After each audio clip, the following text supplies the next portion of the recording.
வணக்கம் நண்பர்களே. மாதா பிதா குரு தெய்வம். ஸோ எல்லோருக்கும் தெரியும், இது பழைய ஒரு வாக்கு இது. அதனால அம்மா அப்பா எவ்வளோ முக்கியம். ஓகே ஓகே அவங்க தான் நமக்கு முன்னோடி. அவங்களால தான் நம்ம இந்த உலகத்துக்கு வந்திருக்கோம். ஸோ அவங்களுக்கு பிறகு தான் நம்மளோட குரு, நம்மளுடைய கடவுள்லாம் வந்து. ஸோ அவங்களுக்கு செய்ய வேண்டிய கடமைகளை சேவைகளையும் முழுமையாக செய்து முடிப்பது தான் ஒரு பிள்ளையோட கடமை. சரிங்களா? தலையாய கடமை அது. ஸோ அதனால நம்ம வேலையாக இருக்கலாம், நிறையா வெளிநாட்டில் இருக்கலாம், வெளியூரில் இருக்கலாம், ரொம்ப பிஸியாக இருக்கலாம், எப்படி இருந்தாலும் சரிங்க, அம்மா அப்பாவை நம்ம கவனித்து கொள்ள வேண்டும். எங்கே இருந்தாலும் நம்மளுக்கு தேவையான விஷயங்கள் நம்ம வந்து பூர்த்தி பண்ண வேண்டும்.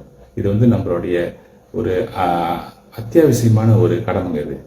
ஸோ அதனால் அம்மா அப்பா வந்து நம்ம நல்லா பார்த்துக்கணும். அவங்கள பார்த்துக்கிட்டோமா, நல்லா அவங்கள சந்தோஷமாக வச்சுருந்தோம்னாங்க, குருவும் இறைவனும் நம்மளை ஆசீர்வதிப்பாங்க. இன்னும் சிறப்பாக நம்ம வந்து வாழ்கிறதுக்கு இந்த உலகத்தில் நமக்கு வந்து வழி வகுத்து கொடுப்பாங்க. சரிங்களா?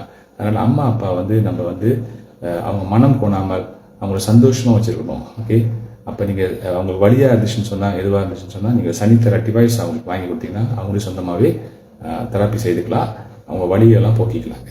அதனால் அந்த வாய்ப்பை நீங்கள் பயன்படுத்தி கொடுங்க. உங்களோட தெரிஞ்சவங்கள்ட்ட ஷேர் பண்ணுங்கள். என்னோடய வீடியோ பார்த்தீங்கன்னா லைக் பண்ணுங்கள், கமெண்ட் பண்ணுங்கள், ஷேர் பண்ணுங்கள். நன்றி, வணக்கம்.